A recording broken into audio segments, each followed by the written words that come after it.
Y te voy a pedir de favor que busques el Evangelio de Mateo, capítulo 22, versículo 15. Ahí va a estar nuestra lectura, nuestra meditación del día de hoy. Y vamos a orar al Señor y poner este mensaje en sus manos.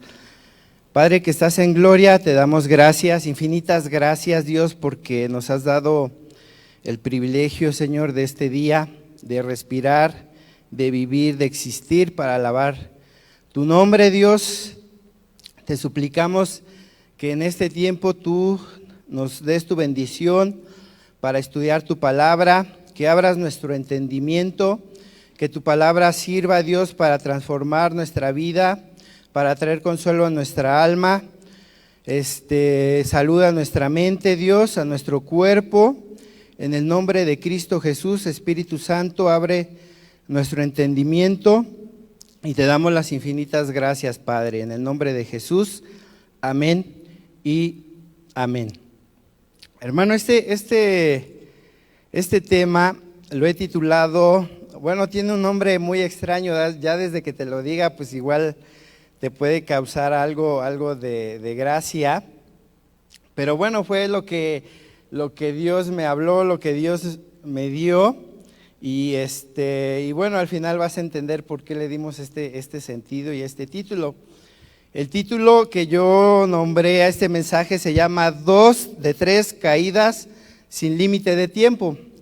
Voy a repetirlo, 2 de 3 caídas sin límite de tiempo. Tal vez para algunos les es muy familiar esta frase, porque se utiliza principalmente en la lucha libre mexicana. Aquí en México la lucha libre pues es un espectáculo pues nacional.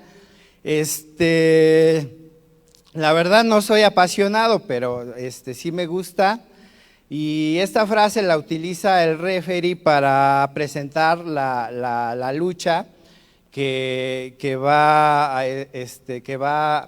a pasar. Y la verdad es que yo desde pequeño, uno de mis juegos favoritos era hacer mis muñecos de plastilina y hacer mis luchadores, ¿no? Y obviamente yo creo que todos podemos recordar al más famoso de todos, al ícono luchador mexicano que fue el Santo, el enmascarado de plata, ¿no?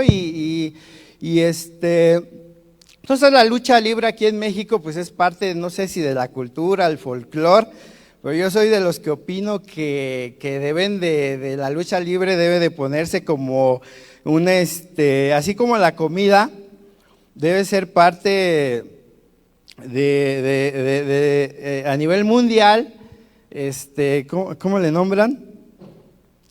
Patrimonio, ¿no? De la humanidad, así como la comida mexicana. Yo soy de los que dicen que la lucha libre, ¿no? Debe ser también patrimonio de la humanidad.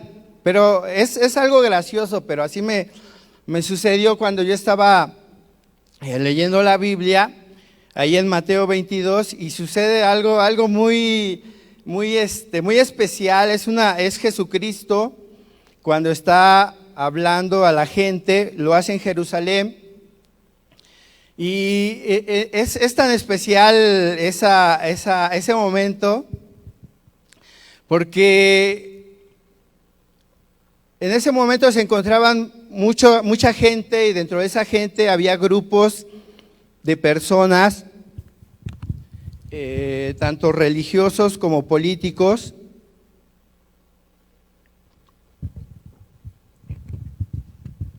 que durante todo el ministerio de Jesucristo siempre estaban ahí para tratarlo de poner nervioso, haciéndole preguntas, tratándolo de confundirlo, de equivocar, de encontrar una equivocación en sus palabras. de encontrar errores, de encontrar confusiones. Y siempre, todos los días, era la posibilidad de que Jesús tuviera que enfrentar a este tipo de personas, a estos grupos, ¿no? Entonces, cuando en la lucha libre, ¿verdad? Siempre está el bando de los rudos y el bando de los técnicos, ¿no? Y es muy predecible la lucha libre porque llega un momento en que los rudos, que supuestamente son los malos ahí, en ese momento, pues no respetan las reglas, no respetan al referee. Entonces es muy predecible cómo va a terminar tal vez ese round, porque todos los rudos, cuando son 2 o 3, se agrupan y entonces agarran al capitán de los técnicos y lo empiezan a patear, le empiezan a cometer faltas. Pero lo chistoso es eso, ¿no? Que se agrupan todos para golpear al bueno.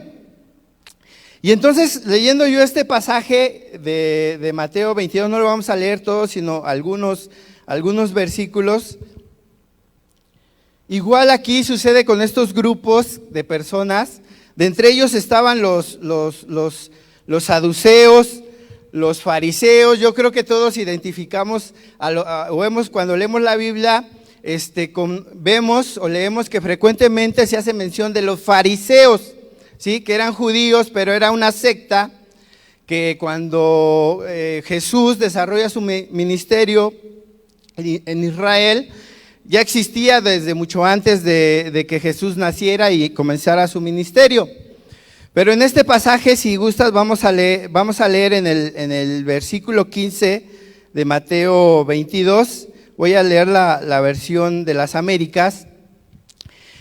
Y entonces la palabra del Señor dice así: entonces se fueron los fariseos y deliberaron entre sí cómo atraparle y sorprenderle en alguna palabra. Entonces ahí queda claro cuál era el objetivo de cuando se reunían y cuando escuchaban a Jesús, y en el momento de hacerle una pregunta, aquí mismo nos dice que era para sorprenderle en una equivocación. Y entonces la pregunta que le hacen en este momento, o vamos a llamar el primer round, ¿no? Le preguntan acerca de los impuestos, ¿no? Si era lícito dar el impuesto al César, ¿no? Era una característica de este grupo religioso de los fariseos, o de esta secta, porque ellos nacieron con un buen propósito, repito, mucho antes que Jesús naciera. Esta secta ya había surgido en Israel, entre los judíos, y su objetivo cuando iniciaron era como resaltar las enseñanzas de la Torá, de Moisés, de la ley, que se llevaran con respeto y que el respeto a Dios fuera lo más importante, el servicio a Dios. Entonces nacen con un buen sentido, pero a lo largo de los años empiezan a desviarse de sus objetivos principales y caen en motivos políticos, religiosos, ¿no? Entonces su pregunta va dirigida hacia una cuestión, si tú quieres, de gobierno o de en este caso del César o del Imperio Romano, ¿no? Entonces ellos querían atraparlo de esa manera, si era lícito darle impuesto al César, ¿no? Entonces, como Jesús tenía esa capacidad de conocer el corazón y la mente de las personas, él sabía a dónde iba dirigida la pregunta. Pero él, con toda autoridad, con toda sabiduría, nunca fue grosero, sino que toda pregunta que le hicieron, él la respondía. Y él, con sabiduría respondió, fue cuando pide la moneda, ¿verdad? Y dicen, ¿de quién es la imagen que está en la moneda? Y entonces todos responden, porque estaban ahí los fariseos. Ahorita más adelante vamos a ver que estaban también, bueno, en el versículo 16, también había otro grupo que se unió a los fariseos, que eran los herodianos. Esto, sin lugar a duda, era un partido o un grupo político que como su nombre lo dice, eran seguidores o apoyaban al rey Herodes, que gobernó en Galilea. De hecho, cuando Jesús lo apresan, que lo llevan ante Pilatos y él dice, no, pues si es Galileo, pues llévenlo con Herodes. Entonces este partido político, los herodianos, en ese momento para hacer esa pregunta, se unen con los fariseos, ¿no? Y estaban, pero no solo estaban ellos, también estaban, vamos a ver más adelante, que los seduceos, los escribas, bueno, estaba ahí esa reunión, estaba para sacar chispas, ¿no? Y todos contra Jesucristo, ¿no? En este caso, porque pensaban que en ese momento lo iban a poner nervioso, iba a decir una palabra confusa o algo en donde mostrar que él no era ese profeta o ese maestro que se esperaba. Entonces, ellos iban dirigidos a estos, los fariseos y herodianos, hacia las cuestiones políticas. Entonces le enseñan la moneda, ¿no? Y él dice, ¿de quién es la imagen? Y todos responden. El público, también había público en general, del pueblo, hombres, mujeres, de todas partes, y la gente contesta, pues es del César, ¿no? Y entonces está la respuesta tan grandiosa que le ha servido, no tan solo sirvió en ese momento, para traer paz acerca de los impuestos, sí, hacia el gobierno, sino que muchos líderes, a través de la historia, a través de esa frase la han utilizado, por ejemplo aquí en México, ¿no? Como para separar lo que es la religión y lo que es el Estado, ¿no? Uno de ellos pues fue Benito Juárez. Y entonces, en ese momento, como no pudieron lograr su objetivo de encontrarle una palabra a Jesucristo por el cual decirle, ya ven cómo es un profeta falso, entonces este grupo de hombres pues hace se aparta, hace la graciosa huida, ¿no? Pero vemos cómo la pregunta fue en el sentido político.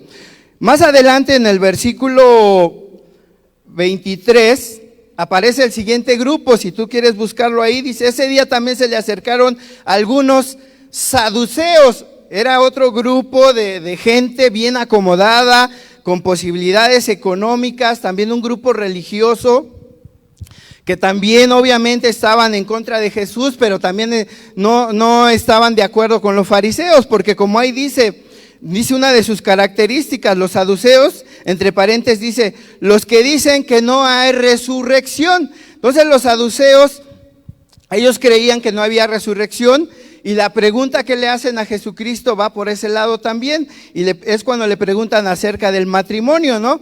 Y Jesús, es que ellos pensaban, dijeron, como está chavo, le vamos a hacer y como es soltero, dice, vamos a hacerle una pregunta acerca del matrimonio, seguro no va a saber, seguro no va a contestar, y de ahí lo vamos a atrapar, ¿no? Y el Señor, les dio una avasallada de sabiduría, de palabra, de autoridad, que no les quedó más que a los saduceos, pues ahora sí que agacharse, inclinar el rostro y reconocer que lo que había dicho tenía verdad y tenía autoridad acerca, aunque fuera del matrimonio, pero pues Él es Dios, Él creó esa institución, Él diseñó esa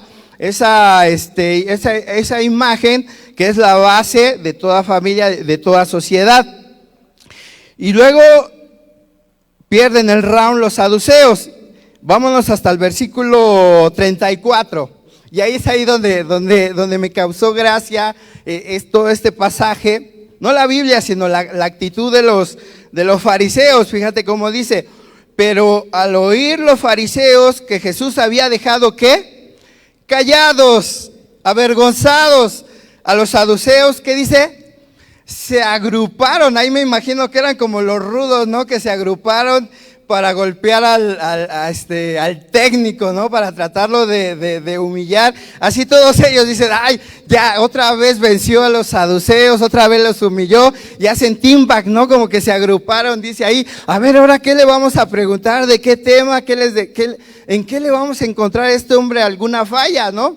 Era difícil, pero querían intentarlo, ¿no? Igual y sí tenían esperanzas, ¿no? Porque ellos veían a un hombre, no lo veían de otra manera como lo vio esta Marta, María, Juan, ¿no? Que vieron, y cuando Jesús les preguntó, ¿y ustedes quién piensan que yo soy? Y entonces por ahí salió un discípulo y dijo, nosotros creemos que eres tú el Cristo, el Hijo del Dios viviente, ¿no? Y entonces era diferente la perspectiva que tenían de Jesús. Entonces, como ellos pensaban que era un hombre, a fuerzas debería tener un defecto, un error.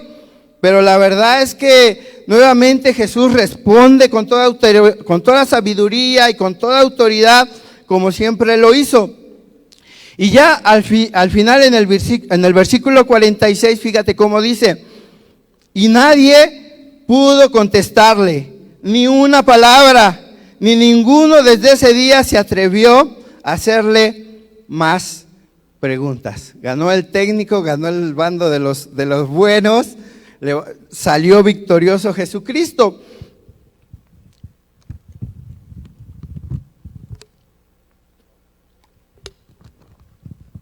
Como siempre, vencedor. Se enfrentó a todo tipo de grupo de personas, todo tipo de pensamiento, todo tipo de filosofía, todo problema social. O sea, Jesús no solo enfrentó a este grupo de personas, ¿no? Enfrentó a los ancianos, a los escribas, a los celotes, bueno, hasta a los discípulos de Juan el Bautista. Cuando van y le pregunta, cuando Juan el Bautista va y los manda a preguntarle a Jesús, oye Jesús, dice Juan el Bautista que si tú eres el Mesías o esperamos a otro, ¿no? O sea, todavía lidiar con los fariseos, tenía que lidiar con las dudas de los discípulos, ¿no? Pero Jesús siempre respondió, porque Él era Dios, porque Él tenía la sabiduría y la autoridad que venía del Padre. Pero no solo Jesús se enfrentó a ese tipo de cuestionamientos políticos, religiosos, sociales, del corazón, de la mente, sino que también tuvo que lidiar con todo lo que el mundo, las aflicciones que el mundo por sí solo trae. Tuvo que lidiar contra la pobreza, tuvo que luchar contra la enfermedad, tuvo que luchar contra la violencia.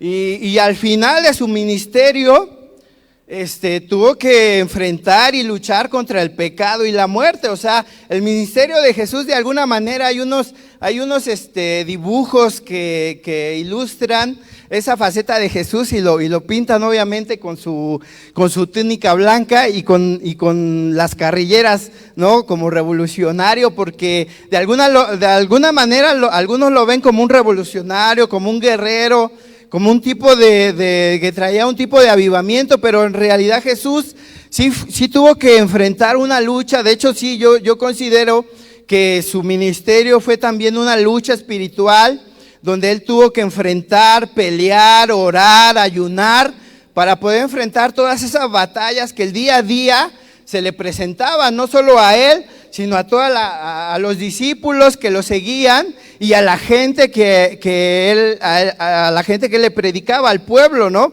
Que venía a Él, en alguna oportunidad, pues sus discípulos le dicen, bueno, es que tienen hambre, ¿no? ¿Y qué hace Jesús? Pues les da de comer, ¿no? Enfrentó y luchó la enfermedad. ¿Por qué? Porque no sé en esa época qué pasaba. Obviamente la ciencia y los médicos no era tan los descubrimientos no son como en la actualidad, y aún en la actualidad con tanto descubrimiento científico, ¿no? En lo que estamos ahora sumergidos, ¿no? Pero bueno, en aquel tiempo era peor la cosa. No sé de dónde salían tantos. En cada esquina había enfermos, paralíticos, leprosos, sordos, ciegos, pero de todos por los cuales Jesús oró, ni uno se fue sin su sanidad. Ahí Jesús peleaba batallas, oraba por enfermos, sea cual sea la enfermedad. Algunos llegaban hasta de 10 años con enfermedad, ya enfermedades crónicas, incluso resucitó a 2 muertos. Increíble, ¿no? O sea, y todo eso ahora, si lo queremos ver desde el aspecto de la lucha, en todo Jesús salió victorioso, salió ganador.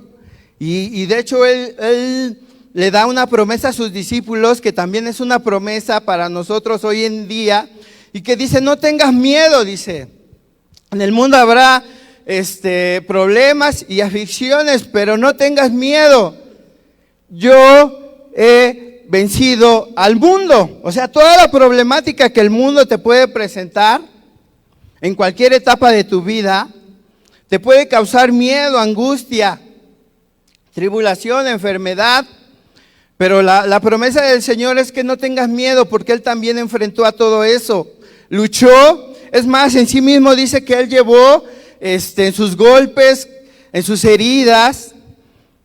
De alguna manera Él te está dando la fortaleza y la fe para que tú puedas vencer incluso la enfermedad.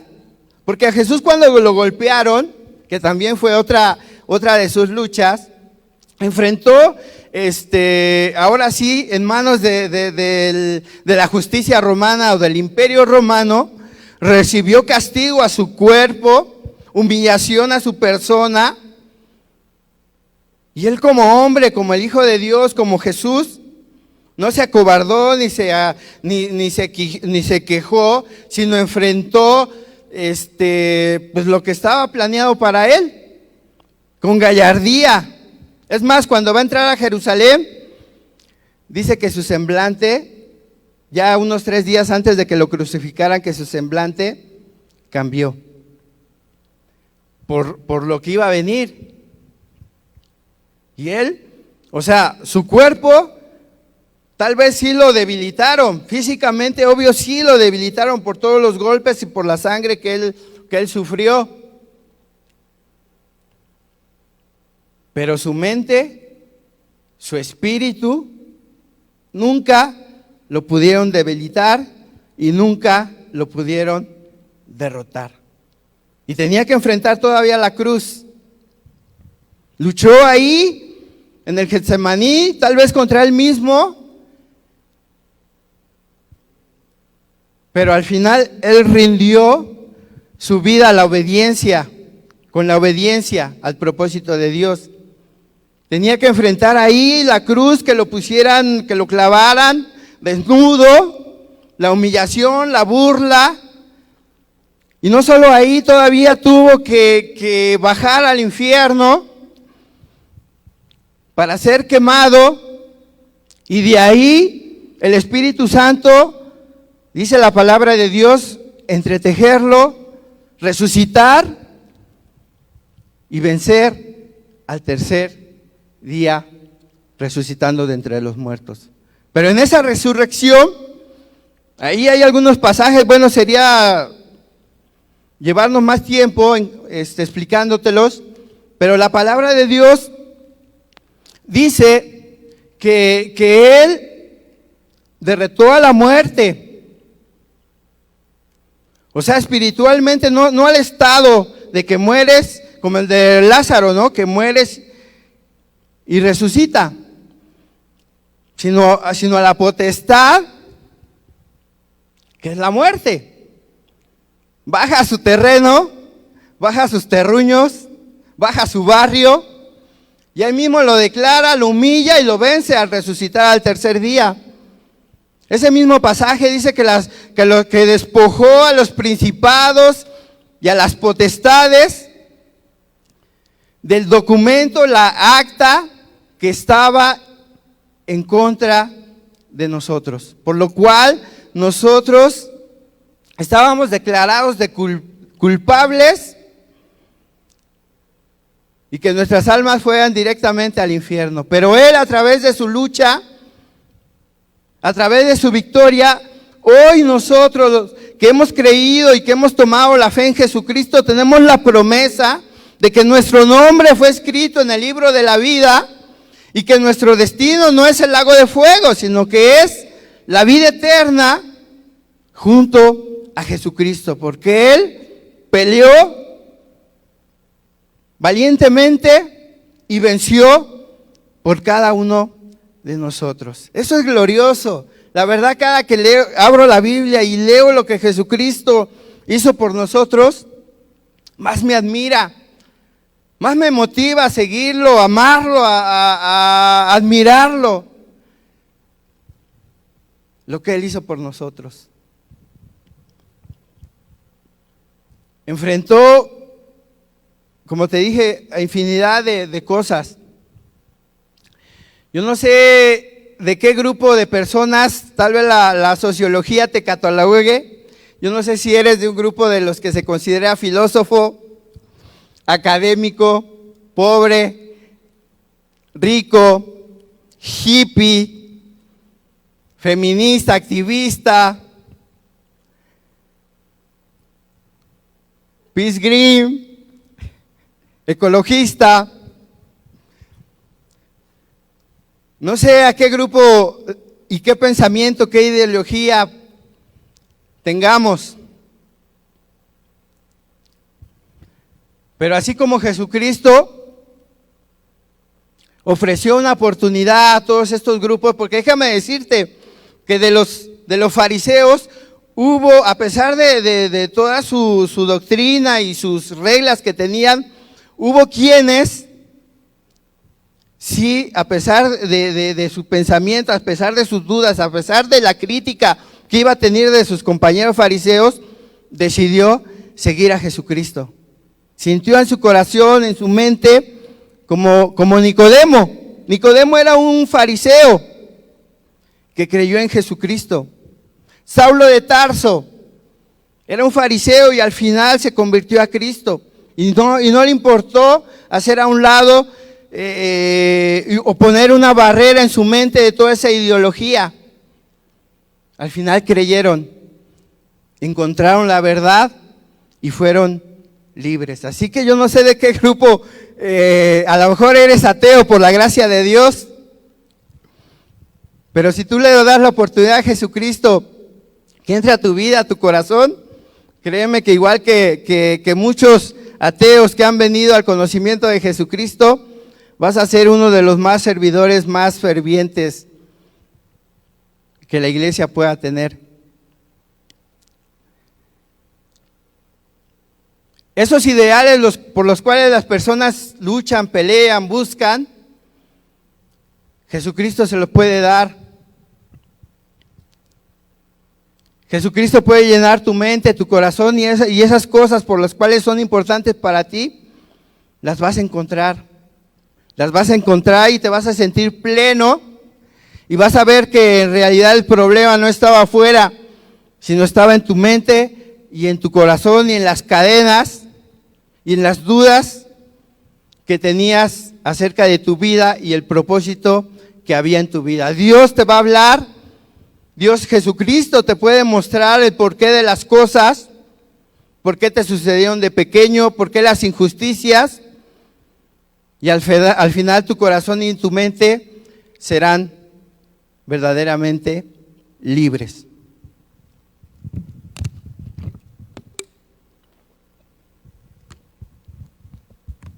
Así que en esta noche, no importa a qué grupo nosotros pertenezcamos, no importa las dudas que tengamos, lo importante es ver en Jesucristo a ese hombre que sin conocernos, sin aún antes de nacer, ya nos amaba y ya sabía por los problemas que íbamos a pasar, las dudas que íbamos a tener, pero dice la palabra de Dios ahí en Romanos 5, que en su debido tiempo Dios nos demuestra su amor, enviando a Jesucristo. Dios nos demuestra su amor, enviando a Jesucristo a morir por nuestros pecados, aún antes que nosotros le conociéramos o escucháramos de Él. Así que yo te invito en esta noche, si te puedes poner de pie, vamos a orar al Señor. Yo quiero decirte algo que la palabra de Dios dice: si tú vienes a Jesús, Él te hará libre, te hará su hijo. Y como nos enseñaban el domingo, conocerás que todos los derechos que Jesús vino a ganar por ti, al venir a luchar, a pelear, a sufrir humillación en su propio cuerpo, pero al final ganó, venció y ha abierto una nube de bendiciones para ti, para su pueblo y para todo aquel que se acerque necesitado de perdón, de amor. Jesús te lo puede dar. Jesús nos ha llamado a ser igual que Él, victorioso, ganador, y como dice la palabra, Dios te ha llamado a que nosotros que seamos no solo ganadores, no solo triunfadores, no solo libres, sino como dice Romanos, que seamos más que vencedores en Cristo Jesús, Señor nuestro. Te voy a invitar a que cierres tus ojos, déjame orar para pedirle al Señor que si alguien se encuentra en las mismas circunstancias, Dios en esta hora pueda mostrarle esa victoria que ganó en la cruz del Calvario por ti, por tu vida, por tu familia, por la circunstancia que estás pasando y viviendo. Padre que estás en gloria, yo te doy infinitas gracias, Dios, por la oportunidad que nos das de meditar en tu palabra y sobre todo de meditar en la persona de tu Hijo amado Jesucristo, al cual enviaste, Dios, a tomar nuestro lugar en la cruz del Calvario, Señor, a sufrir humillaciones, Dios, a sufrir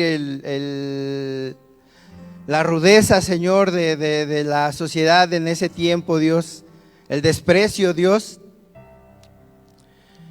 y aprender de Él, Señor, de su ejemplo, Señor, que en ningún momento, Señor,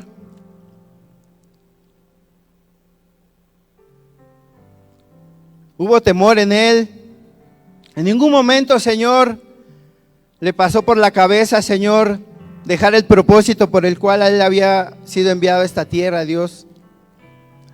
Padre, permítanos ver en Jesucristo, Señor, ese ejemplo a seguir de valentía, de autoridad, Señor, de sabiduría.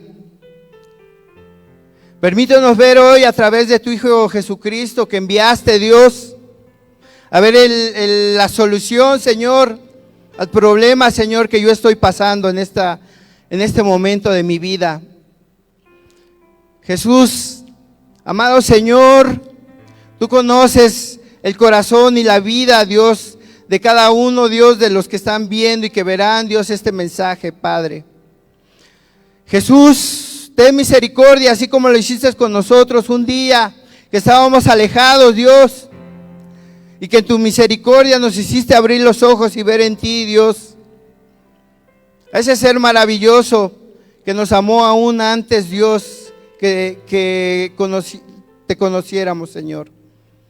Padre, bendice a tu pueblo, Dios, en esta hora y que puedan ver, Dios, esa victoria, que puedan abrazarla, Dios. Que como Pablo, Señor, lo dijo, Dios, hoy podamos ver que somos ganadores en la vida, Dios. Que al venir a tu conocimiento, Señor, y acercarnos, Dios, a ti por el simple hecho, Señor, de hacer a un lado, Dios, nuestras dudas, nuestra ideología, Señor, nuestra posición social, Dios, hemos decidido seguirte, Señor. Que podamos ver, Señor,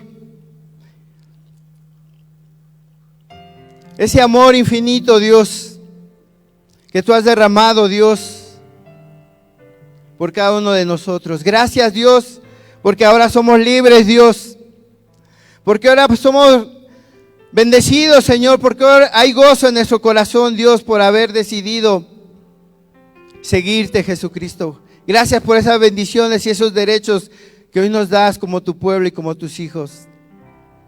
En el nombre de Jesús, gracias, Señor. Bendiciones, hermanos, que la paz de Cristo sea con ustedes y con sus familias.